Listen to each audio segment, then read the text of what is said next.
اعوذ باللہ من الشیطان الرجیم بسم اللہ الرحمن الرحیم السلام علیکم ورحمۃ اللہ وبرکاتہ۔ معزز ناظرین، اسلام چینل اردو کے اس اسپیشل شو میں ہم نے جس طریقے سے ایک کوشش کی ہے کہ آپ کے سامنے ممتاز شخصیات کو اور کمیونٹی کے اندر جو لوگ پرفارم کر رہے ہیں اور جو علماء دین اور جو ممتاز شخصیات ہیں جو مسلم امہ کی رہنمائی کا فریضہ سر انجام دے رہے ہیں ان سے ہم متعارف کروائیں اور ان کی جو خدمات ہیں اور ان کی جو آراء ہیں وہ آراء آپ تک اپنے ناظرین تک اسلام چینل اردو اس اسکائی 851 کے پلیٹ فارم سے جو آپ کے سامنے پیش کیے جائیں۔ تو اسی سلسلے کی ایک کڑی آج الحمدللہ یہاں میں موجود ہوں اور آپ کے ساتھ ایک ایسی پرسنالٹی کو آپ سے متعارف کروانا ہے اور اس کے ساتھ میں ان کا جو پیغام ہے، جو ہم یہ سمجھتے ہیں کہ اس وقت امت مسلمہ جس مشکل ترین دور سے گزر رہی ہے اور ہم یہ دیکھتے ہیں کہ پوری امت کا ایک ایسی حالت میں ہے کہ جو آگ اور خون مختلف جگہوں پر موجود ہے اور اس کے ساتھ میں ایک پوری امت مسلمہ کا ایک جو تشخص ہے اور اس کی جو شکل ہے وہ ایک مسخ ہو گئی ہے، تو اس کی وجوہات کیا ہیں اور اس کے تدارک اور اس کے حل کے لیے کس سمت میں آگے بڑھنا چاہیے۔ اور اسی حوالے سے ہم یہ بھی آج گفتگو کریں گے کہ برطانیہ میں رہنے والے، یورپ میں رہنے والے جو مسلمان ہیں، انہیں کن طریقوں کو اور کن اہداف کو حاصل کرنے کے لیے کیا جد و جہد کرنی پڑے گی کہ وہ یہاں پر ایک اپنا مقام جو ہے وہ بلند کر سکیں اور امت مسلمہ کی ترقی اور اس کی آئندہ جو منازلیں ہیں ان کو طے کرنے میں ایک صحیح سمت کا جو ہے وہ تعین کر سکیں۔ تو ہم آج کے اس شو میں جاوید غامدی صاحب کو ویلکم کہتے ہیں۔ السلام علیکم ورحمۃ اللہ وبرکاتہ۔ وعلیکم السلام۔ جاوید غامدی صاحب بہت بہت شکریہ کہ آپ تشریف لے کے آئے۔ اور ناظرین، جاوید غامدی صاحب جو ہیں وہ ایک کسی تعارف کے محتاج نہیں، اور جس طریقے سے ہم نے دیکھا کہ بر صغیر میں جو دین کا جو تصور تھا اور قرآن مجید کو اور اس کی تفسیر اور اس کے اوپر جو تشریح اور جو اس کی تعلیم کا کام ایک نئے انداز سے نئی جہتوں میں پیش کرنے والے ایک بہت بڑے عالم دین ہم نے دیکھا آپ کے امام حمید الدین فراہی رحمۃ اللہ علیہ۔ انہوں نے 1863 سے اس کام کا آغاز کیا اور اس کے بعد ہم نے دیکھا کہ انہی کے جانشین اور انہی کے ایک شاگرد رشید امین احسن اصلاحی مرحوم رحمۃ اللہ علیہ، انہوں نے بھی اس کام کو آگے بڑھایا اور ایک تدبر القرآن کی صورت میں ہمیں ایک ایسی رہنمائی فراہم کی کہ جس کے اندر دور جدید کے جو مسائل ہیں، دور جدید میں جو دین اور جو فقہ ہے اس کو کس طریقے سے سمجھا جائے اور اسلام کو کس طریقے سے ایک عملی انداز میں کس طریقے سے رائج کیا جائے، یہ ہمیں بتایا۔ اور امام امین احسن اصلاحی کے شاگرد جاوید غامدی صاحب آج ہمارے درمیان موجود ہیں۔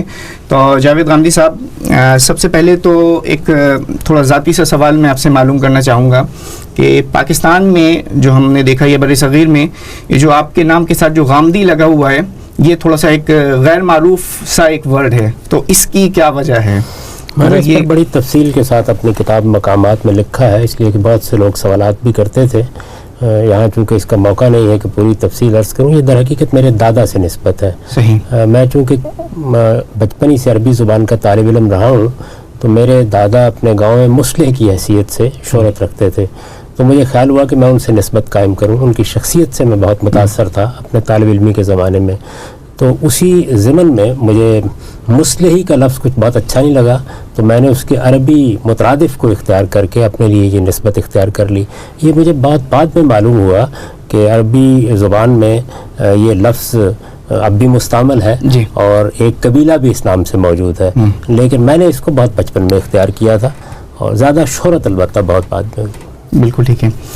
ناظرین، یہ جو اسلام چینل اردو کا جو پلیٹ فارم ہے، اس پلیٹ فارم پہ ہم یہ کوشش کرتے ہیں کہ مذہبی حوالے سے، دینی حوالے سے مختلف مکاتب فکر کے جو علماء ہیں اور جو ایسے حضرات ہیں کہ جو امت کی رہنمائی کسی نہ کسی درجے میں کر رہے ہیں، تو ان کو اس پلیٹ فارم پر ہم موقع دیں اور ان کی جو آراء مختلف حوالوں سے، مختلف موضوعات کے اوپر انہیں ہم یہ موقع فراہم دیں کہ وہ ہماری رہنمائی اور آپ ناظرین کے رہنمائی کا جو فریضہ ہے وہ انجام دے سکیں.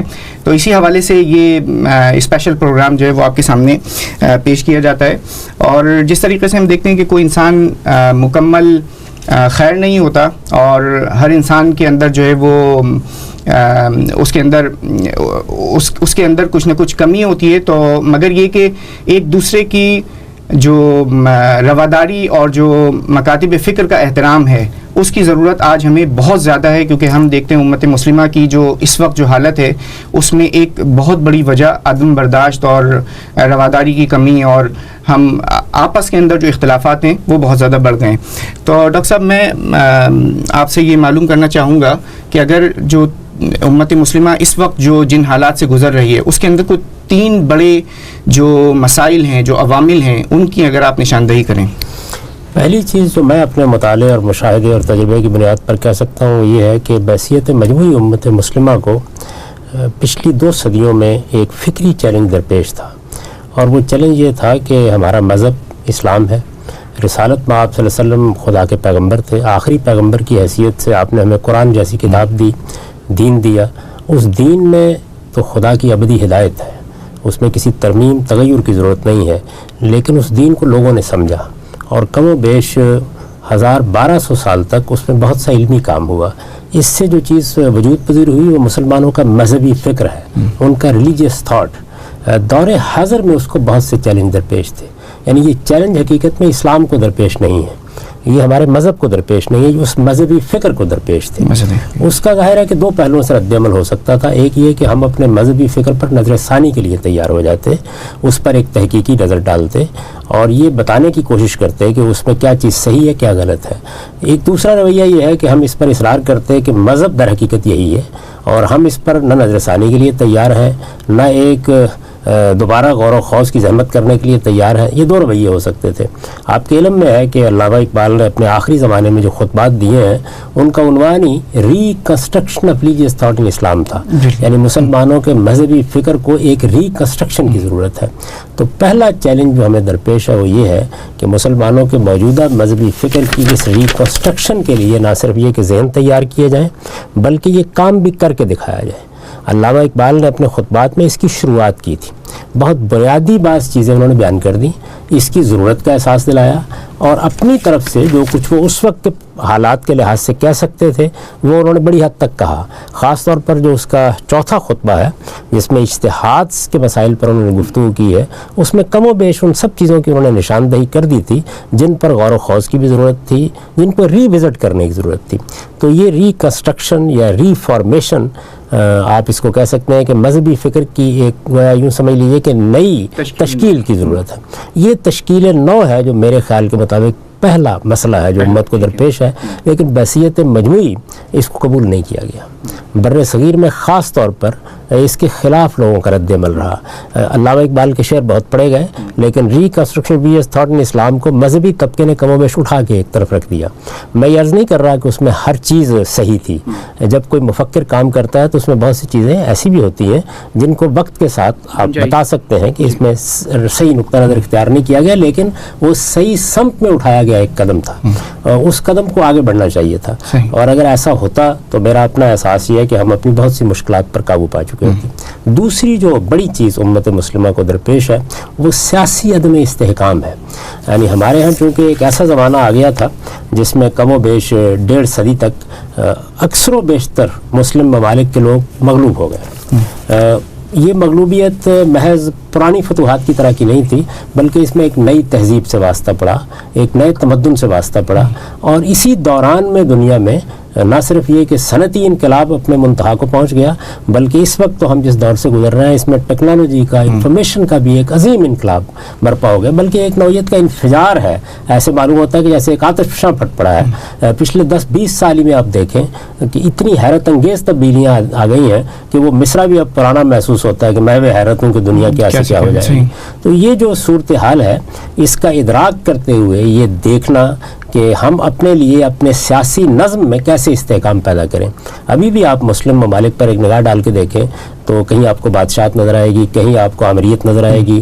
بعض جگہوں پر بظاہر انقلابات برپا ہوئے لیکن وہ انقلابات خلفشار, انتشار اور خانہ جنگی میں تبدیل ہو کے رہ گئے. اور جہاں کہیں 2-3 ملکوں میں جمہوری حکومتیں بھی ہیں وہاں بھی آپ دیکھتے ہیں کہ اس نوعیت کا استحکام نہیں ہے جیسے کہ معاشروں میں ہوا کرتا ہے. تو سیاسی عدم استحکام ایک دوسرا بڑا چیلنج ہے.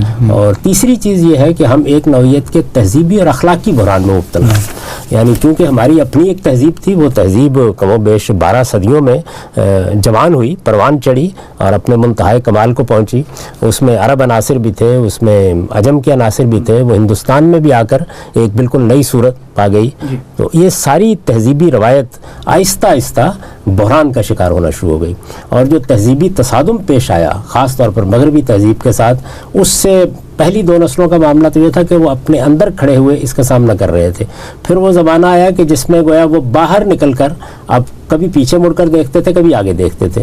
اب ہم اس دور میں داخل ہو رہے ہیں جس میں کم و بیش مغربی تہذیب عالمی تہذیب بن چکی ہے اور وہ چیلنج جو درپیش تھا وہ اپنے آخری منتہا پر پہنچ گیا ہے.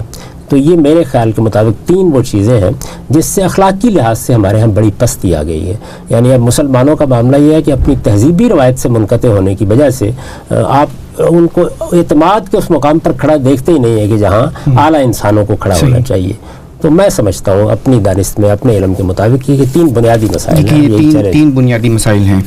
اچھا, اس میں جیسا کہ آپ کا جو زیادہ تر کام ہے وہ فقہ اور شریعت جو ہے وہ 2 علیحدہ چیزیں ہیں, اس کے حوالے سے ایک بات چیت ہے. اس کے ساتھ یہ کہ اسلام کے جو بنیادی ماخذ ہیں اور ان کے اوپر آپ نے بہت زیادہ کام کیا ہے, اور جو اسلامی تعلیمات جو ہیں ان کے جو مکمل ضوابط جو ہیں وہ کس طریقے سے ہوں گے, اس کے خد و خال جو ہیں وہ آپ نے خاص تفصیل کے ساتھ جو ہے وہ بیان کیے. اچھا, میں آپ سے یہ پوچھنا چاہوں گا کہ جس طریقے سے ابھی ہم نے یہ ڈسکشن کیا ہے کہ ہمارے بنیادی مسائل کیا ہیں, امت مسلمہ کو درپیش جو ہیں وہ چیلنجز کیا ہیں. اب اس میں اگر ہم اس طریقے سے دیکھیں کہ ایک تو امت کا وہ طبقہ ہے کہ جو مسلم معاشروں کے اندر رہ رہا ہوتا ہے, اور اس کے ساتھ میں ایک بڑی تعداد ایسی ہے کہ جو مسلم معاشروں سے ہجرت کر مختلف وجوہات کی بنا پر وہ غیر مسلم ملکوں کے اندر آ گئے ہیں. جس طریقے سے ہمارے جو مختلف ممالک ہیں, مغربی ممالک, اور ہمارے جو ناظرین ہیں بہت بڑی ان میں تعداد وہ ہے کہ جو پاکستان اور ہندوستان سے ہجرت کر کے آئے ہیں. اچھا, اس میں مختلف آراء ملتی ہیں کہ مسلم معاشرے کو چھوڑنا اور چھوڑ کر ایک غیر مسلم معاشرے کے اندر رہنا. تو اس میں آپ کی کیا رائے ہے کہ یہ شرعی طور پر اس کی کتنی گنجائش ہے, اور اس کے ساتھ میں اگر کوئی شرطیں, کوئی کنڈیشنز جو ہیں وہ فقہ لگاتا ہے تو وہ کیا چیزیں؟ اس کی کوئی دینی بنیاد نہیں ہے.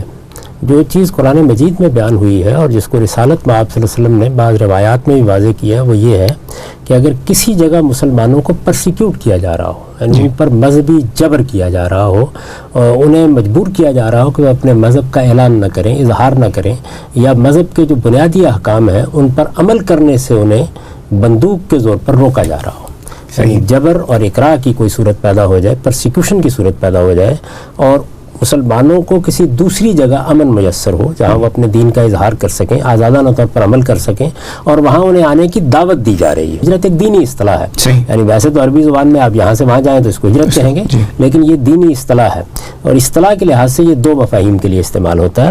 ایک یہ کہ کسی جگہ پرسیکیوشن ہو رہی ہے, آپ نے اس کو چھوڑ دیا, جیسے صحابہ کرام نے حبشہ کی طرف ہجرت کی, وہ چلے گئے وہاں سے. دوسری صورت یہ ہے کہ خدا کا کوئی پیغمبر زمین پر آئے, وہ لوگوں پر اللہ کی حجت تمام کر دے, اس کے بعد اسے اللہ کی طرف سے حکم دیا جائے کہ آپ اپنی قوم کو چھوڑ کر کسی دوسری جگہ چلے جائیں, جیسے رسالت میں آپ صلی اللہ علیہ وسلم کو مکہ سے مدینہ کی طرف ہجرت کرنے کے لیے کہا گیا. تو یہ چیزیں تو دین سے متعلق ہیں. باقی کوئی آدمی اپنی تعلیم کے لیے, اپنی معاش کے لیے, کسی اور مقصد کے لیے جاتا ہے, ضرور جائے. صحابہ کرام نے پیچھے مڑ کر نہیں دیکھا, معلوم نہیں کہاں کہاں تک چلے گئے. ہندوستان میں ہمارے آباء و اجداد اسی طریقے سے آئے تھے, یہاں آ کے آباد ہوئے. وہ بھی اس وقت غیر مسلم ممالک میں ہی شمار ہوتا تھا, بہت بڑی اکثریت تھی وہاں پہ, اور اگر آپ تاریخ پڑھیں تو آپ کو معلوم ہوتا ہے کہ مسلمانوں کو جو مسائل اس وقت درپیش تھے شاید آج سے 100 گنا زیادہ تھے، تو اس کے باوجود لوگ گئے اور ساری دنیا میں انہوں نے خدا کا پیغام پہنچایا۔ اصل چیز یہ ہے کہ آپ جہاں بھی جائیں اس بات کا خیال رکھیں کہ آپ کے گھر کو، آپ کے بچوں کو دین کا ماحول ملنا چاہیے۔ وہ ماحول کس صورت میں ملے گا، کہاں ملے گا، اس کا فیصلہ ہر شخص اپنے حالات کے لحاظ سے کرتا ہے۔ دین نے اس میں کسی چیز کا پابند نہیں کیا لوگوں کو، صحیح، کسی چیز کا پابند نہیں کیا۔ بالکل ٹھیک ہے۔ تو اس سے ایک بات تو یہ بات سمجھ میں آتی ہے کہ ہمیں یہاں رہتے ہوئے اپنی شناخت کو برقرار رکھنے کے لیے، مسلم شناخت کو، مسلم آئیڈینٹی کو برقرار رکھنے کے لیے جتنی کوششیں ہو سکتی ہیں وہ کرنی چاہیے۔ اچھا، ایک ایشو بالکل برطانیہ اور بالخصوص یورپ کے حوالے سے ایک ڈیبیٹ رہی ہے پچھلے کچھ عرصے میں کہ انٹیگریشن اور انگیجمنٹ جو وائڈر سوسائٹی ہے، وائڈر کمیونٹی ہے، اس کے ساتھ میں، تو یہ انٹیگریشن کس حد تک ہو سکتی ہے، کس حد تک ہونی چاہیے، اور کہاں ہم بحیثیت مسلمان اپنے آپ کو اپنے لیے کچھ حدود جو ہیں وہ مقرر کریں کہ اس کے بعد یہ انٹیگریشن نہیں ہے بلکہ شاید معاملہ جو ہے اپنے ساری اقدار اور بلکہ اس سے بھی بڑھ کر اپنے مذہب کو چھوڑ کر ہم کسی اور طرف جا رہے ہیں۔ تو اس میں کچھ اگر آپ یہ بتائیں کہ کس حد تک انٹیگریشن جو ہے وہ ہمیں وائڈر سوسائٹی کے ساتھ کرنی چاہیے؟ ہم یہاں ہوں، ہم کسی مسلمان ملک میں ہوں، ہمارا ایک بڑا بنیادی رشتہ انسانی رشتہ ہے۔ صحیح، یعنی آپ یہ دیکھیے کہ بر صغیر جس سے آپ کا بھی تعلق ہے، میرا بھی تعلق ہے، اس کے اگر اس طرف ہم اکثریت میں ہیں تو دوسری جانب ایک بہت بڑی اکثریت ہندوؤں کی ہے یا دوسرے مذاہب کی ہے، وہاں بھی ہم صدیوں رہتے رہے ہیں۔ تو اس وجہ سے یہ مسئلہ کوئی برطانیہ کا یا یورپی کا مسئلہ نہیں ہے، یہ مسئلہ ہمیشہ سے درپیش رہا ہے۔ مسلمانوں کا ایک مذہبی تشخص ہے، اس مذہبی تشخص کو خود خدا کے پیغمبر نے متعین کر دیا، یعنی مجھے نماز پڑھنی ہے، مجھے روزہ رکھنا ہے، اگر رمضان آئے گا تو روزے کا اہتمام ہوگا، مجھے حج و عمرہ کے لیے اہتمام کرنا ہے کہ میں جاؤں گا، مجھے زکوٰۃ ادا کرنی ہے۔ یہ میرے مذہبی تشخص کا وہ اظہار ہے جس کو خدا نے پیغمبر نے خود مقرر کر دیا۔ پھر میری ایک تہذیبی شناخت ہے، اس تہذیبی شناخت کے 3 بنیادی عناصر ہیں اور وہ بھی بالکل متعین ہیں، واضح ہیں۔ ایک یہ کہ میں بہرحال ایک ایسے دین سے تعلق رکھتا ہوں جس میں بدکاری کو بڑا جرم قرار دیا گیا ہے، لہٰذا حفظ فروج میرے تہذیبی تشخص کی ایک بنیادی علامت ہے۔ میرے ہاں جنس آزادی کی طرف نہیں جا سکتی، اس کو ہر حال میں خدا کے بتائے ہوئے حدود کے اندر رہنا ہے، اور یہ آپ جانتے ہیں کہ وہ حدود کیا ہے جو اللہ تعالیٰ نے اس کے لیے مقرر کر دیے ہیں۔ دوسری چیز جو میرے تہذیبی تشخص یا میری تہذیبی شناخت کی علامت بنا دی گئی ہے وہ حفظ مراتب ہے، یعنی میرے ہاں میرے پروردگار کے بتائے ہوئے قانون اور قاعدے کے مطابق بڑے بڑے ہیں، چھوٹے چھوٹے ہیں، یعنی انسان انسان ہونے کی حیثیت سے بالکل برابر ہے، لیکن ماں باپ کا رشتہ ماں باپ کی حیثیت سے بہت بلند ہے۔ استاد میرے لیے محض دوست نہیں ہے، وہ اس سے آگے بڑھ کر ایک باپ کا درجہ رکھتا ہے۔ اسی طرح بیوی اور شوہر کے تعلق کی ایک خاص نوعیت ہے جو ہمارے یہاں طے کر دی گئی ہے۔ تو میری تہذیبی شناخت کے یہ عناصر ہیں، ان کو مجھے ہر حال میں قائم رکھنا ہے، یعنی یہ وہ چیزیں نہیں ہیں کہ جن کو میں کسی جگہ بھی سیکریفائز کر سکتا ہوں۔ اسی طریقے سے جب میں انسانوں کے ساتھ ملتا ہوں، ان سے بات کرتا ہوں، ان کے پاس بیٹھتا ہوں، تو گوناگون روابط وجود میں آتے ہیں۔ کہیں مجھے کاروبار کرنا ہے، کہیں سودا خریدنا ہے، کہیں سودا بیچنا ہے، کہیں کسی کے ساتھ سفر کرنا ہے، کسی کے پاس بیٹھنا ہے، کسی سیاسی کام میں حصہ لینا ہے، معاشرے سے متعلق کوئی کام کرنا ہے، یہ ساری سیکولر دنیا ہے۔ اس کے اندر جو چیز میرے مذہب کی شناخت بنتی ہے وہ میرا اخلاقی وجود ہے، میں کتنا سچا ہوں، میں لوگوں کو دھوکہ تو نہیں دیتا، میں فریب تو نہیں کرتا، میں جھوٹ تو نہیں بولتا، میں لوگوں کے مال کھانے کے لیے تیاری تو نہیں کرتا، میں قانون کی پابندی کرتا ہوں، میں ایک اچھا شہری ہوں، میں قاعدے اور ضابطے میں رہ کے زندگی بسر کرنے والے لوگوں میں سے ہوں۔ میں کسی سرزمین پر آیا ہوں تو اگر میں نے اس سرزمین پہ قدم رکھا ہے تو کیا میں وہاں کے قانون کا احترام کر کے رہ رہا ہوں؟ یہ در حقیقت مذہبی تقاضے ہیں جو مجھ سے کیے گئے ہیں۔ جب میں ان تقاضوں کا ملحوظ رکھ کے لوگوں کے ساتھ ملتا ہوں، انٹیگریٹ ہوتا ہوں، ان کی بات سنتا ہوں، ان کی تقریبات میں جاتا ہوں، ان کے ساتھ کاروبار کرتا ہوں، میرا مذہب مجھے نہیں روکتا۔ اصلی چیز یہ ہے کہ ہم مسلمانوں کے اندر ان چیزوں کا شعور پیدا کریں، یعنی ان کی مذہبی شناخت کیا چیزیں ہیں وہ اللہ کے پیغمبر نے خود متعین کر دی ہیں۔ آپ کے علم میں ہوگا کہ رسالت میں آپ صلی اللہ علیہ وسلم سے ایک موقع کے اوپر جبریل امین نے آ کے کچھ سوالات کیے، بڑی مشہور روایت ہے جس میں جبریل انسانی صورت میں آئے ہیں، انہوں نے آ کے رسالت میں آپ صلی اللہ علیہ وسلم سے 4 سوالات کیے ہیں۔ ان میں پہلا سوال یہ ہے کہ اسلام کیا ہے، تو آپ نے بتا دیا کہ اسلام یہ ہے۔ تو میں اس بات کی گواہی دیتا ہوں کہ اللہ کے سوا کوئی الہ نہیں، محمد صلی اللہ علیہ وسلم اللہ کے آخری پیغمبر ہیں، مجھے نماز کا اہتمام کرنا ہے، روزہ رکھنا ہے، زکوٰۃ دینی ہے، حج کرنا ہے۔ یہ گویا وہ چیزیں ہیں کہ جن میں میرا اسلام ظاہر ہوتا ہے، اور سب سے بڑی چیز اس میں میرا اخلاقی رویہ ہے۔ میرا اخلاقی وجود اگر پاکیزہ وجود ہے تو اس پاکیزگی کے ساتھ میں کہیں بھی جا سکتا ہوں، کہیں بھی بیٹھ سکتا ہوں، لوگوں سے بات کر سکتا ہوں۔ اسلام مجھے اچھوت نہیں بناتا، بلکہ وہ تو مجھے یہ کہتا ہے کہ یہ سب آدم و حوا کی اولاد ہیں، یہ تمہارے بھائی ہیں، انسانیت کے رشتے میں بندھے ہوئے ہیں، بس مجھے اپنی ان چیزوں پر قائم قائم رہتے ہوئے شائستگی اور تہذیب کے ساتھ دوسروں سے اختلاف بھی کرنا ہے, اپنی بات بھی کہنی ہے, ان سے مل بیٹھنا بھی ہے, ان کی تقریبات میں بھی شریک ہونا ہے. اگر کوئی ان کا خوشی کا موقع ہے تو خوشی کے ساتھ شریک ہونا ہے, غم کا موقع ہے تو غم کے ساتھ شریک ہونا ہے. یہ وہ چیزیں ہیں کہ جو میرے مذہب نے مجھے سکھائی ہیں. بالکل ٹھیک ہے. اچھا, اس میں اب مذہبی اور جو تہذیبی خاص طور پر جو آپ نے بتایا کہ یہ اپنی حدود کا جو ہے وہ خیال رکھنا ہے. اچھا, اب اس میں جو اس وقت جو موجودہ اگر ہم بالخصوص یورپ میں رہنے والے جو مسلمان ہیں ان کو جو چیلنجز ہیں, ان چیلنجز میں جب ہم دیکھتے ہیں کہ یہ اسلاموفوبیا جو ہے ایک بڑھتی ہوئی ایک شکل اختیار کر رہا ہے, اور مسلمانوں کے حوالے سے ان جو وائڈر کمیونٹی ہے, وائڈر سوسائٹی جو ہے وہ اس کے اندر ایکسیپٹنس تھوڑی کم ہوتی جا رہی ہے. اور ہم یہ دیکھتے ہیں کہ مسلمانوں کے اندر بالخصوص مسلم نوجوانوں کے اندر جو ہے وہ ایک ایکسٹریمزم اور انتہا پسندی کے رجحانات جو ہیں وہ بڑھ رہے ہیں, اور اس کی مختلف وجوہات جو ہیں, مختلف توجیہات جو ہیں وہ پیش کی جاتی ہیں. اس میں فورن پالیسی بھی اور بہت ساری مختلف چیزیں, مختلف لوگ مختلف حوالوں سے اس کی توجیہات کرتے ہیں. مگر آپ کیا سمجھتے ہیں کہ یہ جو مسائل ہیں اس کے ہم خود بذات خود کتنے ذمہ دار ہیں, اور بحیثیت مجموعی ہمیں مسلمانوں کو اس حوالے سے کیا اقدامات کرنے چاہیے کہ جس سے یہ کچھ قابو میں آ سکتے ہیں؟ بنیادی ذمہ داری ہماری ہے. اس کی وجہ یہ ہے کہ ہمارے پاس خدا کا دین ہے. ہمیں چاہیے تھا کہ ہم خود بھی اپنے دین کو سمجھتے, ہم اپنی آئندہ نسلوں کو بھی دین سمجھاتے. یہ ہماری بدقسمتی ہے کہ آپ مسلم ممالک میں چلے جائیں, غیر مسلمان ممالک میں چلے جائیں, مسلمانوں نے اپنی دینی تعلیم کی طرف بہت کم توجہ دی ہے. دینی تعلیم سے میری مراد یہ دین کا عالم بننا نہیں ہے, یعنی وہ تو ظاہر ہے ایک نوعیت کا اختصاص یا اسپیشلائزیشن ہے. ہر آدمی دین کا عالم نہیں بنتا, نہ اللہ تعالیٰ کا یہ تقاضا اور مطالبہ ہے. لیکن دین جب میری شناخت ہے, یعنی میں کسی قوم سے تعلق نہیں رکھتا اس پہلو سے کہ میں مسلمان ہوں تو یہ ایک قوم ہے اور نسلی طور پر میں مسلمان رہوں گا. مسلمان ایک نظریے کا نام ہے, میں نے اس نظریے کو اختیار کیا, وہ ایک مذہب ہے, ایک دین ہے, میں نے اس کو اپنایا, تو مجھے علم ہونا چاہیے کہ میں نے کیا اپنایا ہے.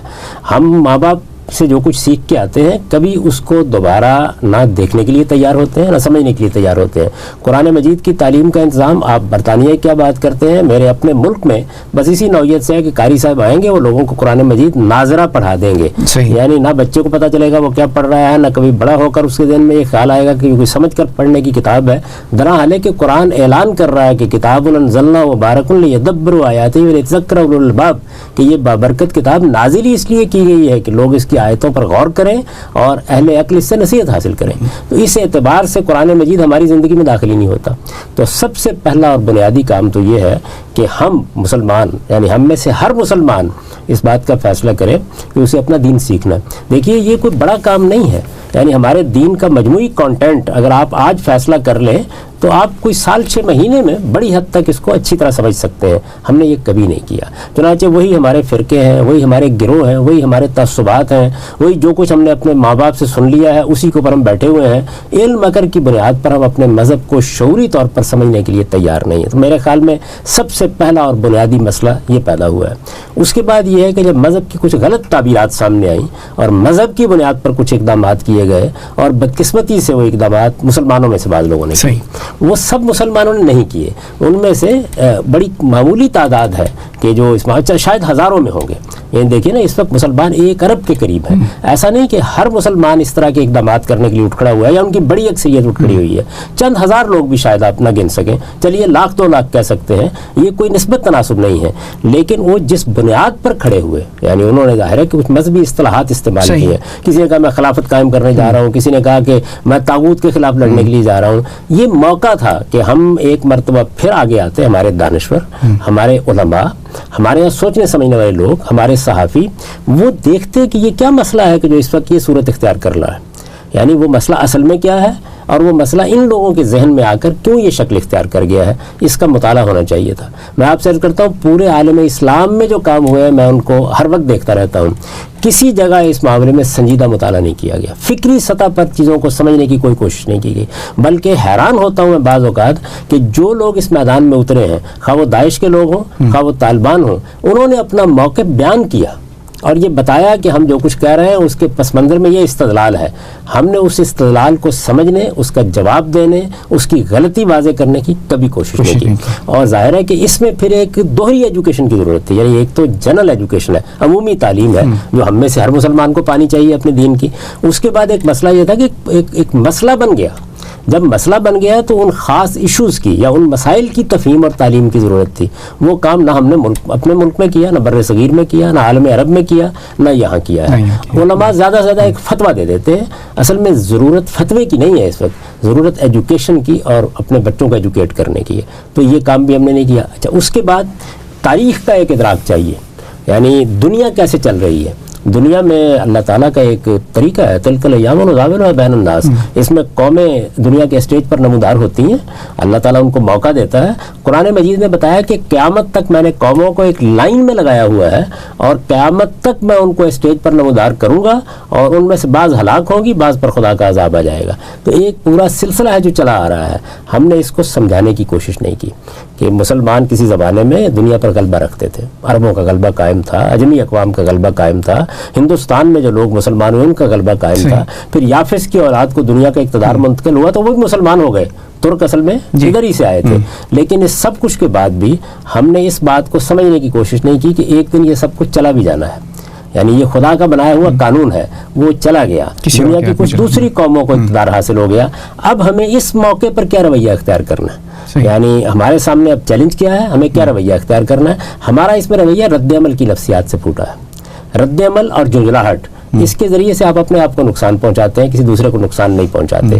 چنانچہ عام طور پر ہمارے علماء, ہمارے صحافی, ہمارے دانشور اپنی گفتگو شروع کرتے ہیں, مغرب یہ کر رہا ہے, وہ لوگ یہ کر رہے ہیں, انہوں نے یہاں خارجہ پالیسی میں غلطی کی ہے, دیکھیے یہ اقدام کیا, وہ اقدام کیا ہے. یہ سب درست ہوگا, لیکن یہ کون سی قوم ہے دنیا کے اندر جو اقتدار کے اسٹیج پر نمودار ہوئی, اس نے نہیں کیا. یعنی آپ کے پاس ظاہر ہے اس کا وقت نہیں ہے, ورنہ میں بتاتا عربوں نے کیا کیا, میں آپ کو بتاتا عجم کی ریاستوں نے کیا کیا, میں آپ کو بتاتا صفوی خاندان نے کیا کیا, میں آپ کو بتاتا خازن شاہی کیا کرتے رہے ہیں, میں آپ کو بتاتا مغل کیا کرتے رہے ہیں, میں آپ کو بتاتا اورنگزیب جو شخص جو ہے وہ دکن میں ہندوؤں کے ساتھ کیا معاملہ کرتا رہا, میں آپ کو بتاتا ترک آرمینیا میں کیا کرتے رہے ہیں. تو دنیا بھر کے اندر یہ سب چیزیں ہوتی ہیں.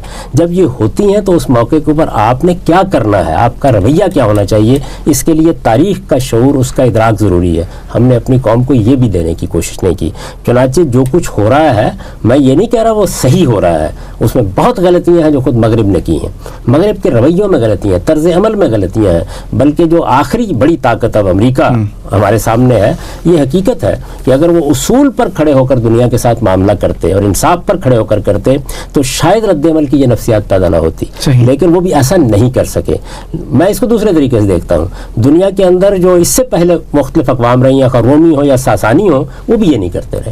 اور جب صورتحال دنیا کی یہی ہے تو پھر ہمیں اس حقیقت کو مان کر, اس کا ادراک کر کے, یعنی انصاف کا ماحول میسر ہو تو کوئی مسئلہ نہیں ہے. سوال یہ بے انصافی میں کیسے جینا ہے, ظلم کے مقابلے میں کیسے جینا ہے. اگر گاؤں کا چودھری بے لگام ہو گیا ہے تو اپنی عزت کیسے بچانی ہے اور اپنی ترقی کے مواقع کیسے پیدا کرنے ہیں, اسی کے اندر سے اپنے آپ کو کیسے اٹھانا ہے. اس کے لیے بھی ایک ایجوکیشن کی ضرورت ہے. یعنی جہاں تک مذہب کا تعلق ہے, اس کا سمجھنا, اپنے حالات کا سمجھنا, زمانے کی بصیرت حاصل کرنا, یہ ہماری ایک بڑی بنیادی ذمہ داری تھی. ہم نے یہ کام نہیں کیا. اور اب ظاہر ہے کہ اس کے بعد یہ صورتحال بن گئی ہے کہ جس میں رد عمل سے رد عمل پیدا ہوتا چلا جاتا ہے. رد عمل اصل میں ایک چین پیدا کر دیتا ہے, یہ سلسلہ ہے, یہ انتقام در انتقام کی شکل پیدا کرتا ہے, اور اس کے نتیجے میں ہمیشہ کمزور کو نقصان پہنچتا ہے. دیکھیں, جو بات ابھی تک کی ہے, اس میں ہم یہ تو دیکھ رہے ہیں کہ ایجوکیشن کی کمی ہے بنیادی طور پر نا, مگر یہ کہ یہ ایجوکیشن پھر کس طریقے سے مسلمانوں کو, بالخصوص جو مسلم معاشروں کے اندر رہنے والے جو مسلمان ہیں, ان کو کس طریقے سے دی جائے گی, جبکہ ہم یہ دیکھتے ہیں کہ اس وقت پوری دنیا میں جو مسلم ممالک ہیں ان کے اندر جو حکومتیں بھی ہیں اور اس کے ساتھ میں جو اس کا بالخصوص ایک ذرائع ابلاغ کے جتنے ادارے ہیں, وہ سارے ادارے یا تو انہوں نے انگیج کر لیا ہے انٹرٹینمنٹ کے اوپر, یا انہوں نے انگیج کر دیا ہے مختلف پولیٹیکل جو مسائل ہیں, اور اس کے ساتھ میں جو بنیادی جو مسئلہ ہے, مسلمانوں کے جو بنیادی مسائل ہیں, اور اس میں جو مسلمانوں کو ایک ایجوکیشن کی جو ضرورت ہے, وہ ایجوکیشن جو ہے وہ کس طریقے سے ان کو دی جائے گی. کسی بھی سوسائٹی کو, خاص طور پر اگر مسلمان سوسائٹی ہے, تو جو طبقات اسے گورن کر رہے ہوتے ہیں وہ تین ہی ہوتے ہیں, علماء, ظاہر ہے کہ ہماری سوسائٹی جہاں کہیں ہوگی دین کا عالم ایک اثر و رسوخ رکھے گا, لوگ اس کی طرف دیکھتے ہیں.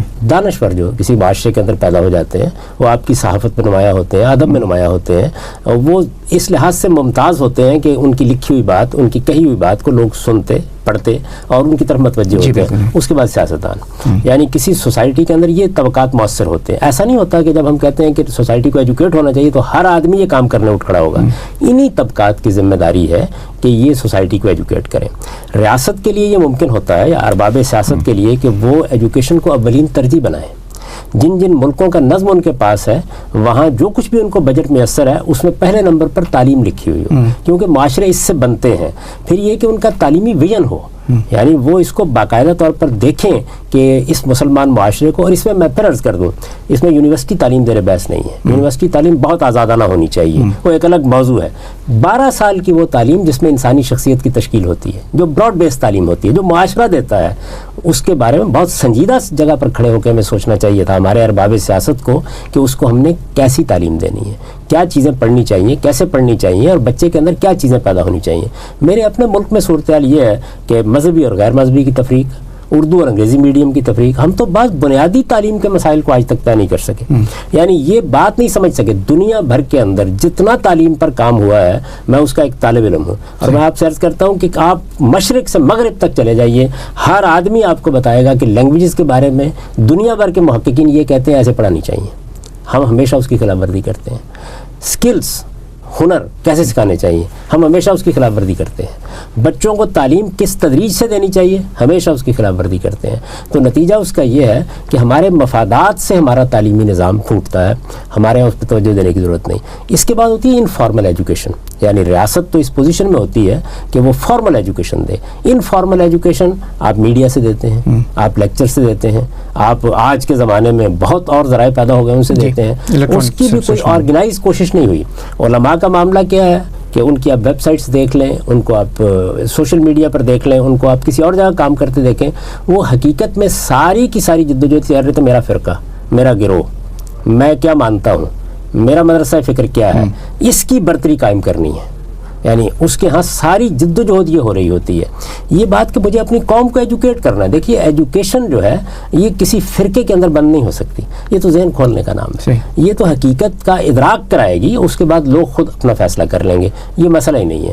جہاں تک ہمارے دانشور کا تعلق ہے, آپ اگر دیکھیے تو فکری معاملات میں ایجوکیٹ کرنا, ذہن کو بیداری کی طرف لے جانا, جو اس وقت مسائل درپیش ہیں ان کے بارے میں خود ایجوکیٹ ہونا. میں آپ کے ساتھ کیا عرض کروں, اس کی دلچسپی بھی ساری روزمرہ سیاست سے ہوتی ہے.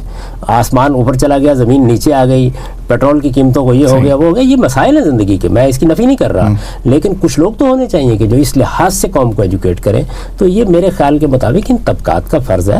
اور آج ان فارمل ایجوکیشن کے تو آپ کو ادارے بنانے پڑتے ہیں اور بہت سے کام کرنے پڑتے ہیں, وہ ریاست کرتی ہے. اگرچہ اب دنیا کے اندر بہت سی NGOs بھی میدان میں آ جاتی ہیں جو باقاعدہ فارمل تعلیم کا بندوبست بھی کرتی ہیں, باقاعدہ تعلیم کا, رسمی تعلیم کا. لیکن غیر رسمی تعلیم کے خدا نے اتنے مواقع کھول دیے ہیں کہ اب یہاں بیٹھا ہوا استاد لوگوں کے گھروں میں, ان کے بیڈ روم میں پہنچ سکتا. تو اس لیے میرے خیال میں صرف ویژن کی ضرورت ہے, ایک طرح کی تنبؤ اور بیداری کی ضرورت ہے, اور اچھی منصوبہ بندی کی ضرورت ہے. تو امید کی کرن کہاں سے نظر آتی ہے آپ کو؟ مطلب یہ جب مذہبی طبقات نے اپنا کام چھوڑ دیا ہے جو ان کو کرنا چاہیے تھا, پھر جو ہماری جو حکومتیں ہیں ان کے پیش نظر ترجیح اول یہ نہیں رہی ہے کہ تعلیم دی جائے, اور ایک یکساں تعلیم, اور ایک ایسی تعلیم کہ جو ایک بڑے مقصد کی طرف جو ہے وہ انسان کو لے کے جائے. تو پھر امید کی کرن ہمیں کہاں سے نظر آتی ہے؟ میں اپنی قوم کے اندر جو بیداری کا احساس دیکھتا ہوں, میرے ہاں تو امید کی کرن اسی میں ہے. یعنی جہاں تک ان طبقات کا تعلق ہے جنہیں کچھ کرنا تھا, صحیح, ان کے ہاں تو کوئی امید نہیں, ان کے ہاں کوئی امید اس لیے کہ وہ نہ سننے کے لیے تیار ہیں, نہ ماننے کے لیے تیار ہیں. ان کا معاملہ تو یہ ہے کہ وہ ابھی تک غالباً 16ویں 17ویں صدی میں جی رہے ہیں. انہوں نے نہ زمانے کو دیکھا ہے, نہ اپنے مذہب کی روایت کو اپنے سامنے رکھا ہے, اور نہ جو اس وقت اس کو چیلنج درپیش ہے وہ ان کے سامنے ہے. وہ اس کا مطالعہ کرنے کے لیے بھی تیار نہیں ہے. اقدام کرنا تو بہت بات کی چیز ہوتی ہے, وہ اس کے لیے بھی تیار نہیں ہے کہ آپ ان کے ساتھ اس طرح بیٹھ کر تبادلہ خیالات کر سکیں, آپ خوشگوار ماحول میں اپنی بات کہہ سکیں, ان کی بات سن سکیں. وہاں آپ کے لیے کچھ اور زبان ہے جو استعمال کی جاتی ہے. تو میں وہاں تو کوئی امید ابھی نہیں دیکھتا, لیکن خدا کی بارگاہ سے توقع ضرور رکھتا ہوں کہ ان کے اندر بھی یہ شعور پیدا ہوگا, لوگوں کے اندر اس کا احساس موجود ہے. عوام کے اندر اس کا احساس موجود ہے. عوام اس کے لیے بیدار بھی ہے, نوجوان طبقے میں بھی ہے. وہ سن رہے. دیکھیے میں ایک ایسا شخص ہوں کہ میرا خیال ہے سب سے بڑھ کر میں ہی یہ بات کہہ سکتا ہوں کہ جس نے ایک لحاظ سے ایک نئی دنیا فکر کی پیدا کی ہے. اس کے لیے تو میرا اپنا ذاتی احساس یہ تھا کہ میرے مرنے کے بھی شاید 200 سال بعد لوگ متوجہ ہوں گے, لیکن ایسا نہیں ہے.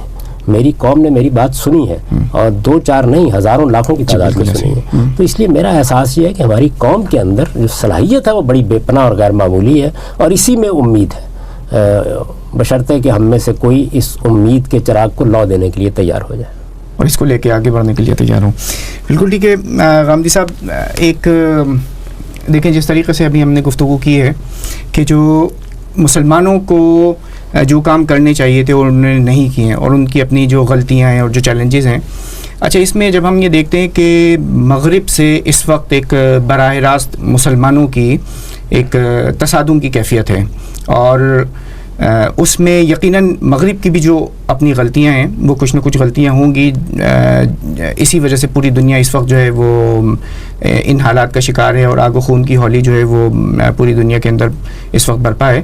تو آپ کیا محسوس کرتے ہیں کہ مغرب کی کیا بنیادی غلطیاں ہیں کہ جو انہوں نے مسلمانوں کو سمجھنے کے اندر کی ہیں؟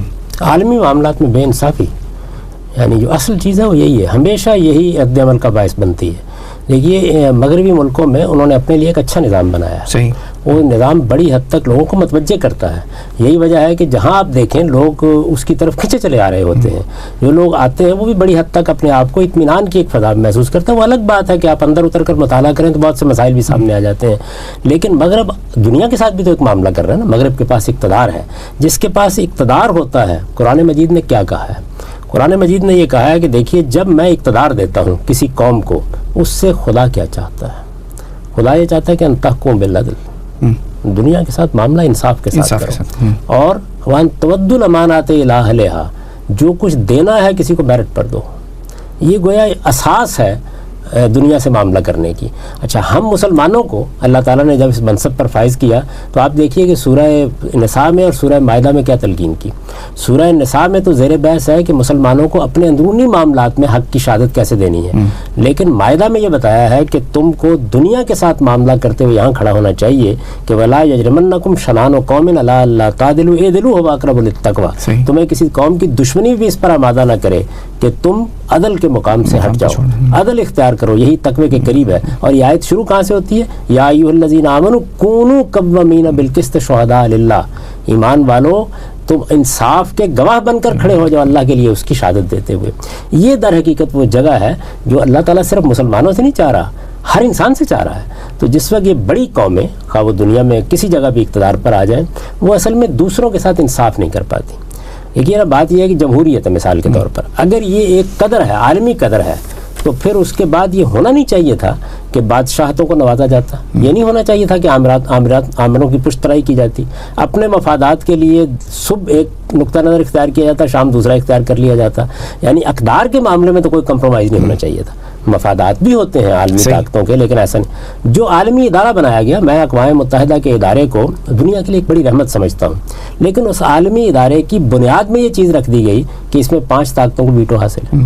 اب ظاہر ہے کہ یہ بے انصافی کی بنیاد ہے. اس کا مطلب یہ ہے کہ آپ نے طاقت کے اصول کو آج بھی تسلیم کر رکھا ہوا ہے. اگر جمہوریت ایک اصول ہے اور آپ اپنے ملک میں یہ کہتے ہیں کہ ہر کہو میں کو حق حاصل ہے, جب وہ بالغ ہو جاتا ہے یا ایک خاص عمر کو پہنچ جاتا ہے, تو پھر دنیا کی اقوام بیٹھ کر جب اپنے فیصلے کریں گی تو وہاں بھی آپ کو یہ اصول نہیں اختیار کرنا چاہیے تھا. اس وقت دنیا میں یہ ممکن ہو گیا تھا کہ ہم عالمی حکومت کی طرف بڑھتے. تو عالمی حکومت تو انصاف پر قائم ہو سکتی ہے, اس کے سوا نہیں قائم ہو سکتی. مغرب نے اپنے اس سفر کو خراب کیا ہے. خود مغرب کے بڑے آدمی تھے برٹن رسل, آپ کو معلوم ہے کہ ساری زندگی وہ مغرب کے اسی طرح کے اقدامات پہ تنقید کرتے رہے. دنیا میں جن جن جگہوں کے اوپر تصادم کی فضا پیدا ہوئی انہوں نے اس کے خلاف جنگ کی, اور ہمیشہ یہ کہا کہ دنیا کو عالمی حکومت کی طرف بڑھنا چاہیے. اس وقت قومی حکومتیں جب قائم ہوئیں تو قومی حکومتوں کو قائم کرنے کے بعد دنیا میں ایک بڑی تبدیلی اس وقت کی عالمی طاقتیں لائی ہیں. وہ تبدیلی کیا ہے؟ وہ سرحدیں بند کرنے کی تبدیلی. دنیا میں یہ کبھی بند نہیں ہوئی تھی. یہ خدا کی زمین ہے, اس خدا کی زمین کو ہمیشہ نقل مکانی کرنے والوں کے لیے کھلا رکھا گیا تھا. یہ کیوں؟ اس لیے کہ اس سے توازن پیدا ہو جاتا ہے. میں آپ سے عرض کرتا ہوں کہ آپ بنگلہ دیش میں ہوں, آپ مثال کے طور پر پاکستان میں ہوں, ہندوستان میں ہوں, آپ چین میں ہوں, آپ دیکھتے ہیں کہ کروڑوں کی تعداد میں انسان ہے, بلکہ اب تو اربوں کی تعداد میں ان ملکوں کے مجموعی آپ آبادی کو دیکھیں پہنچ گئے ہیں. میں آسٹریلیا گیا, 6 گھنٹے تک جہاز اڑتا رہا, لکو تک سیراب. کچھ لوگ آج سے 200 سال پہلے وہاں گئے تھے, صحیح, ان کا حق تھا کہ وہ اس سرزمین میں جائیں. آج میرا اور آپ کا حق نہیں ہے کہ ہم وہاں داخل ہو سکیں. یعنی اس کے قاعدے ضابطے ہیں, لیکن ظاہر ہے کہ وہ آزادی نہیں رہی. اس سے دنیا کے اندر بہت مسائل پیدا ہوئے ہیں. اصل میں دنیا کو اس سے آگے بڑھنا چاہیے تھا. ہمیں فتوحات کی بنیاد پر جو سلطنتیں قائم ہوتی تھیں ان سے نجات ہو گئی تھی. 2 جنگوں نے مغرب کو بہت کچھ سکھا دیا تھا. اس سے جمہوریت پیدا ہوئی, حق خود ارادی کے اصول پیدا ہوئے, اور دنیا میں بڑی اعلیٰ تبدیلیاں آئیں. اقوام متحدہ جیسا ادارہ وجود میں آیا جو عالمی سطح پر بہت سے فیصلے کرنے کی پوزیشن میں آ گیا. لیکن جو قرآن مجید نے بات کہی تھی کہ ان تحکموا بالعدل, بدقسمتی یہ ہے کہ عدل کا وہ معیار اس طرح قائم نہیں رکھا جا سکا. اس کے کچھ نتائج ہیں جو مغرب بھی بھگت رہا ہے اور باقی دنیا بھی بھگت رہی ہے. مگر مغرب تو یہ کہتا ہے, دیکھیں اس وقت یو کے ایڈ, یو ایس ایڈ اور اس طریقے سے ہر جو مغربی ملک ہے بالخصوص, اس نے اپنے لاکھوں اور بلینز آف پاؤنڈ اور ڈالرز جو ہیں وہ ان ڈیولپنگ کنٹریز جو ہیں اس کے اندر وہ بھیجتے ہیں, اور اس کے ساتھ جو ہے وہ غریبوں کی مدد کرتے ہیں. ایجوکیشن کے ادارے جو ہیں پورے نیٹ ورک جو ہیں کام کر رہے ہیں. اسی کے ساتھ میں خوراک کا انتظام مختلف اقوام متحدہ کی ایجنسیز جو ہیں اس کے ذریعے سے کر رہی ہوتی ہیں. تو مغرب کا تو ایک احساس یہ ہے کہ ہمیں جو کچھ کرنا چاہیے تھا ان ڈیولپنگ کنٹریز کے اندر, جن کو کچھ تھرڈ ورلڈ بھی کہا جاتا ہے, وہ تو ہم کر رہے ہیں. تو اس سے بڑھ کر تو ذمہ داری ان لوگوں کی اپنی ہے کہ جنہیں ان سارے معاملات کو جو ہے وہ صحیح کرنا چاہیے تھا. آپ کا سوال یہ تھا کہ مغرب نے کیا غلطی کی ہے. مغرب کے انسانیت پر احسانات ہیں. آپ یہ دیکھیے کہ جتنی سائنسی ترقی ہوئی ہے وہ ادھر ہی ہوئی ہے. آج بھی علوم میں جتنی ترقی ہو رہی ہے یہیں ہو رہی ہے. یہ ہم جس جگہ بیٹھے ہوئے اس وقت اس پوزیشن میں ہیں کہ اپنی بات دنیا تک پہنچا سکیں, اس میں ہمارا کوئی حصہ نہیں ہے. اس کے لیے سب وسائل مغرب نے فراہم کیے ہیں. تو میں تو یہ سمجھتا ہوں کہ مغرب نے جو کچھ انسانیت پر احسانات کیے ہیں وہ غیر معمولی ہیں. پچھلے 500 سال میں ہمارا کوئی کنٹریبیوشن نہیں ہے دنیا میں, لیکن مغرب کا کنٹریبیوشن بہت غیر معمولی ہے. یہ اڑتے ہوئے جہاز ہیں, چلتی ہوئی ٹرینیں ہیں, یہ کیمرے ہیں, یہ آپ کا انٹرنیٹ ہے, یہ آپ کی ترسیلات ہیں, یہ مواصلات کا نظام ہے. اور صرف یہی نہیں, بلکہ میں آپ سے عرض کروں کہ سوشل سائنسز میں مغرب نے بعض بنیادی تصورات کو نظام میں بدلا ہے. مثال کے طور پر دیکھیے, قرآن مجید نے تو کہا تھا کہ امرہم شورا بینہم, لوگوں کا نظام ان کے مشورے پر مبنی ہونا چاہیے, رائے پر مبنی ہونا چاہیے. رائے کیسے لی جائے گی؟ رائے لینے کے بعد کیا ادارے وجود میں آئیں گے, جو ادارے وجود میں آئیں گے ان میں چیک اور بیلنس کا نظام کیسے قائم کیا جائے گا. یہ جو کچھ ہے یہ مغرب نے ڈیولپ کر کے آپ کو دیا. تو مغرب کے بے پناہ احسانات ہیں, لیکن سب کچھ کے باوجود جہاں غلطی ہو رہی ہے, آپ نے پوچھا تھا تو میں نے یہ بتایا کہ غلطی یہاں غلطی موجود ہے. وہ اگر اس غلطی سے اجتناب کرتے تو شاید دنیا تبدیل ہو جاتی, کیونکہ دنیا کو اس وقت تبدیل کر دینے کے ذرائع پیدا ہو گئے تھے.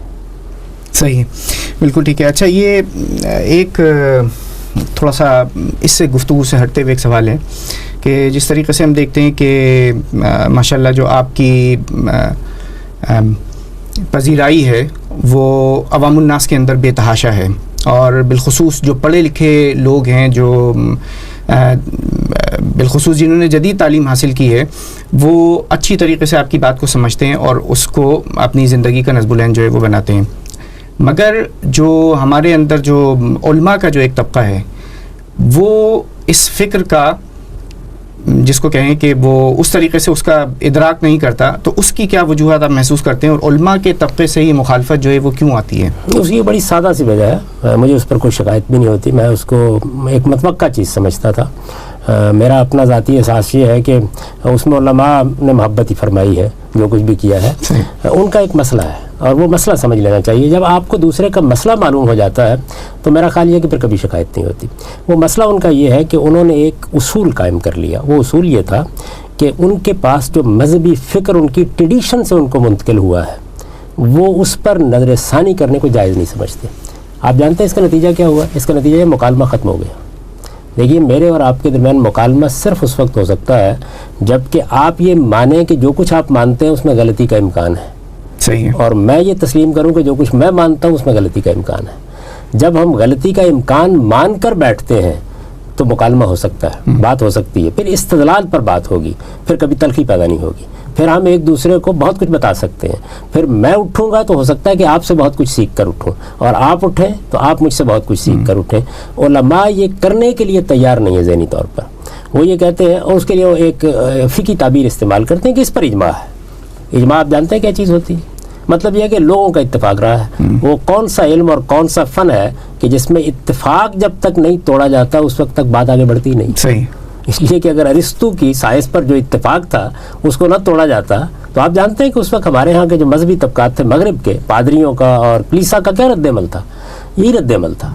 یعنی ایسا نہیں ہوا کہ جو کچھ سقراط اور افلاطون نے سوچا تھا وہ سب غلط ثابت ہو گیا. نہیں, بعض چیزوں کے اندر انسانی فکر میں غلطی ہوتی ہے. یہ اسی وقت دور ہو سکتی ہے جب کہ آپ ہر چیز کو ریویو کرنے کے لیے تیار ہوں. یہ جو میں نے ابتدا میں آپ کے سوال کے جواب میں کہا تھا کہ مذہبی فکر کو ریکنسٹرکشن کی ضرورت ہے, یہ بات اصول میں یہ ضروری نہیں کہ میں جس طرح اس کو دیکھ رہا ہوں آپ مان لیں. آپ اصول میں یہ مان کر بیٹھیں گے تو میرے اور آپ کے درمیان خوشگوار فضا پیدا ہو جائے گی. یعنی پھر آپ مجھے میرے احسان مند ہوں گے, میں آپ کا احسان مند ہوں گا کہ آپ نے مجھے کسی صحیح چیز کی طرف توجہ دلا دی. اور یہی مغرب کی ترقی کا راز ہے. ہم اصل میں ہمارے علماء اس اصول کو تسلیم نہیں کرتے. اس سے ان کے رویے میں تلخی پیدا ہوتی ہے, ان کے رد عمل میں سختی پیدا ہوتی ہے, اور وہ نئی کسی چیز کو قبول کرنے کے لیے تیار نہیں ہوتے. اور ہر 15-20 سال میں ہمیں اس صورتحال سے سابقہ پیش آتا ہے کہ وہ لاؤڈ اسپیکر پہلے تو مسجد میں داخل ہوتا تو کہا جاتا ہے اعلیٰ لہو ہے, اس کو مسجد سے نکالو, اس کے ذریعے سے مسجد پوتر نہیں رہی. اب وہ اعلیٰ لہو جو ہے اس کو مسجد سے نکالنا مشکل ہوا ہے. مگر اب تو اس سے تو سب آگے بڑھ گئے نا. میں ایک مثال دے رہا ہوں آپ کو. یعنی یہ جو رویہ اور رد عمل ہے اصل میں یہ پیدا کہاں سے ہوتا ہے؟ یہ وہیں سے پیدا ہوتا ہے کہ آپ قدامت کی ایک زنجیر ہے جس میں اپنے آپ کو باندھ دیتے ہیں. نہیں, ہمیں صرف ایک ہی زنجیر میں بندے رہنا چاہیے, اور وہ اللہ اور اللہ کے رسول کی باندھی ہوئی زنجیر ہے. اور اس پر کھڑے ہو کر ہم ان کے دین کو سمجھیں, ان کے فکر کو سمجھیں, اور اس پہ جو کچھ انسانی کام ہے اس کو انسانی کام سمجھ کر اس پر تنقید کے لیے, اس کا جائزہ لینے کے لیے تیار ہو جائیں. اور اس کو کوئی بہت جرم نہ سمجھے. یعنی ہم اختلاف کر سکتے ہیں, کہہ سکتے ہیں کہ آپ نے جو جائزہ لیا ہے یا جو تنقید کیا وہ ٹھیک نہیں ہے, لیکن کسی کو ٹھیک نہیں ہے کہنا, اس کی دلیل دینا یہ اور چیز ہے. ہمارے علماء اس کے لیے تیار نہیں ہیں, اور اس وجہ سے وہ جو بھی کہتے ہیں اس کے اوپر بس ہم یہی کہتے ہیں کہ ہو سکتا ہے آپ کو کبھی احساس ہو جائے کہ آپ کو ایسا نہیں کرنا چاہیے تھا. اچھا, آپ کا جو تفسیر قرآن کا جو پروجیکٹ ہے البیان, وہ کس حد تک کمپلیٹ ہو گیا ہے؟ پچھلے سال 14 ستمبر کو پایہ تکمیل کو پہنچ گئی تھی. 5 جلدوں میں وہ مکمل ہوئی ہے. اس کی 3 جلدیں شائع ہو چکی ہیں, باقی 2 ابھی اشاعت کے مراحل سے گزر رہی ہیں. اچھا, اس میں اور اگر ہم یہ دیکھیں کہ جو آپ کے استاذ ہیں حمید الدین فراہی صاحب اور اس کے بعد امین احسن اسرائی صاحب, تو البیان میں اور تدبر القرآن میں آپ کس طریقے سے کچھ ڈفرینشیٹ کریں گے؟ امام فراہی تو اپنی تفسیر مکمل نہیں کر سکے تھے, اور ان کا جو مزاج تھا اس کے لحاظ سے ان کے پیش نظر بھی یہ تھا کہ وہ بہت وسعت کے ساتھ بہت سے مسائل کا جائزہ لینا چاہتے تھے, اور یہ بتانا چاہتے تھے کہ بلاغت میں اور الفاظ میں اور مفردات میں اور نحو میں اور اعراب میں اختلافات کی نوعیتیں کیا ہیں اور یہ کیا چیزیں. وہ ایک خالص فنی نوعیت کے کام کے پس منظر میں یہ ساری تفسیر لکھ رہے تھے. بہت تفصیلی پیش نظر ہوگی ان کے, لیکن اس کو پایہ تکمیل تک نہیں پہنچا سکے. آخری چند صورتوں کی تفسیر انہوں نے لکھی, اور سورہ بقرہ کی آیت 63 تک کی تفسیر لکھ پائے تھے, اور کچھ انہوں نے اپنے نوٹس چھوڑے پیچھے. وہ بڑا غیر معمولی بہت وسیع کام تھا, اس نے ایک نئی دنیا پیدا کر دی, لیکن پایہ تکمیل تک نہیں پہنچ سکا. مولانا امین احسن اسلائی نے جو میرے استاد تھے, انہوں نے اس کو ایک تفسیر تدبر قرآن کی صورت میں ایک طرح سے مکمل کر دیا. تفسیر تدبر قرآن تفسیری ادب کا ایک شاہکارہ ہے, اس میں کوئی شبہ ہی نہیں ہے. تفسیر کی امہات کتب جو ہے سورس بکس میں اب اس کو شمار کیا جائے گا, اور مسلمان کبھی بھی اس سے بے نیاز نہیں ہو سکتے, اس لیے کہ اس کے پیچھے علم ہے, فکر ہے, دیانت ہے, اور عربی زبان کا بڑا اعلیٰ ذوق ہے. یہ سب چیزیں ہیں. البیان میں نے یہ کام کیوں کیا, اس میں ایک چیز تو یہ تھی کہ تدبر قرآن میں میرے جلیل القدر استاذ نے جو ترجمہ کیا ہے وہ ترجمہ نظم کی رعایت سے نہیں کیا. تو میں نے ابتدا یہاں سے کی تھی کہ قرآن مجید میں نظم ہے. یہ تفسیر میں جا کر جب آدمی سمجھتا ہے تو ایک عام آدمی کی حیثیت سے اس کا ٹھیک ادراک نہیں کر پاتا. یعنی اگر اس کا ذوق علمی ہے تو وہ سمجھ لے گا, اس کا ظہور ہونا چاہیے ترجمے میں. تو میں نے کام کی ابتدا یہاں سے کی تھی. جب ترجمہ کرنا شروع کیا تو یہ محسوس ہوا کہ کچھ حواشی لکھنا پڑیں گے اس کے اوپر. اچھا, حواشی جب لکھنے کا کام شروع کیا تو ایک تیسری چیز یہ سامنے آ گئی کہ بہت سی جگہیں ایسی ہیں جس میں میرے جلیل القدر استاد سے میں نے سب ان سے سیکھا ہے, میں ہمیشہ ان کا مرہون احسان رہوں گا, لیکن مجھے بہت سے مقامات پر ان سے اختلاف ہوا اپنی تحقیق میں, تو اب اس کو بھی بیان کرنا ضروری تھا. تو یہ 3 بنیادی چیزیں تھیں, ان کو سامنے رکھ کر پھر میں نے البیان کے اس منصوبے کو پایہ تکمیل تک پہنچا دیا, اور یہ خدا کا کرم ہے کہ پہنچ گیا. اچھا، اگر ہم اس کو اپنی گفتگو کے اختتام کے مرحلے کے اوپر جاتے ہوئے ایک میسیج میں آپ سے چاہوں گا کہ آپ جو برطانیہ میں اور یورپ میں جو بسنے والی مسلم کمیونٹی ہے ان کو ایک میسیج دیں، اور اس کو اگر ہم کچھ سمرائز کر سکیں کہ 3 موٹے کوئی اصول اگر بیان کر دیے جائیں جو آپ کے ایک پیغام کی صورت میں ایک رہنمائی کا فریضہ انجام دے سکیں، کہ جس سے ہم نہ صرف یہ کہ برطانیہ میں بلکہ امت مسلمہ کی ترقی کے اندر کچھ نہ کچھ اپنا حصہ جو ہے وہ ادا کر سکیں. پوری مسلمان قوم کے لیے، خواہ وہ مسلمان ملکوں میں بستے ہیں، وہ برطانیہ میں بستے ہیں، یورپ میں بستے ہیں، امریکہ میں بستے ہیں، میرا پیغام یہ ہے کہ ان کو اب کچھ وقت نکال کے سنجیدگی کے ساتھ اپنے مذہب کا مطالعہ کرنا چاہیے. وہ اپنے مذہب کی تعلیم جب تک نہیں پائیں گے وہ نہ اپنے مذہب کو سمجھ سکیں گے، نہ دنیا کے سامنے اس کو پیش کر سکیں گے. دوسری چیز یہ ہے کہ وہ اپنی تہذیبی روایت کو سمجھیں اور یہ جانیں کہ ان کو اس دنیا کے اندر اعلیٰ اخلاقیات کی بنیاد پر کھڑے ہونا ہے. علم اور اخلاق کے سوا کوئی چیز نہیں ہے جو دنیا میں ترقی کا راستہ کھولنے والی ہو. وہ اگر ترقی پانا چاہتے ہیں، وہ اگر یہاں اپنا مقام پیدا کرنا چاہتے ہیں، وہ دنیا بھر میں اپنا مقام پیدا کرنا چاہتے ہیں، اس کا راستہ علم اور اخلاق کا راستہ ہے. اس کے سوا کوئی دوسری چیز انہیں بلندی کے مقام تک نہیں لے جا سکتی. اور تیسری چیز جو میں عرض کروں گا وہ یہ ہے کہ رد عمل کی نفسیات سے نکل کر تعمیری ذوق اپنے اندر پیدا کریں. یہ سمجھیں کہ ان کو دنیا کو کچھ دینا ہے. پچھلے 500 سال سے ہم دنیا کو کچھ نہیں دے سکے، اب ہمیں یہ کوشش کرنی ہے کہ ہم دنیا کو دینے والے بنیں. اس کے لیے ضروری ہے کہ علم سے، تحقیق سے، غور و خوض سے، تحمل سے اور بردباری سے ہمارا رشتہ ایک مرتبہ پھر استوار ہو. رد عمل کی نفسیات میں مبتلا قومیں اپنے لیے خودکشی کا اہتمام تو کر لیتی ہیں، وہ دنیا میں کبھی آگے نہیں بڑھ سکتی. بہت بہت شکریہ جاوید احمد غامدی صاحب. اور ناظرین، اس کے ساتھ آج کے اس پروگرام کا وقت اختتام پذیر ہوتا ہے، اور جو میسیج ہم نے اس پوری گفتگو سے حاصل کیا ہے وہ یہ کہ اگر ہمیں دنیا کے اندر بحیثیت مجموعی اگر ہم امت مسلمہ کے حوالے سے اس بات کو لیں، اگر ہمیں دنیا میں آگے بڑھنا ہے اور امت مسلمہ کی ترقی کے اندر کچھ اپنا حصہ جو ہے وہ ادا کرنا ہے، تو ہمیں نہ صرف اپنی انفرادی زندگی میں بلکہ اجتماعی زندگی کے اندر بھی اس منفی رویوں کو ترک کرنا ہوگا اور پازیٹیو اپروچ کے ساتھ، پازیٹیو سوچ کے ساتھ آگے بڑھنا ہوگا، تاکہ ہمارے اپنے جو معاملات ہیں وہ بھی صحیح ہو سکیں. نہ صرف اس دنیا کے اندر ہم فلاح پا سکیں، آخرت کے اندر فلاح پا سکیں، اور بلکہ اس سے کہیں آگے بڑھ کر امت مسلمہ اپنے کھوئے ہوئے عروج کو دوبارہ حاصل کر سکے. تو آپ کی بس اسی گفتگو کے ساتھ میں آپ سے اجازت چاہوں گا. السلام علیکم ورحمۃ اللہ وبرکاتہ.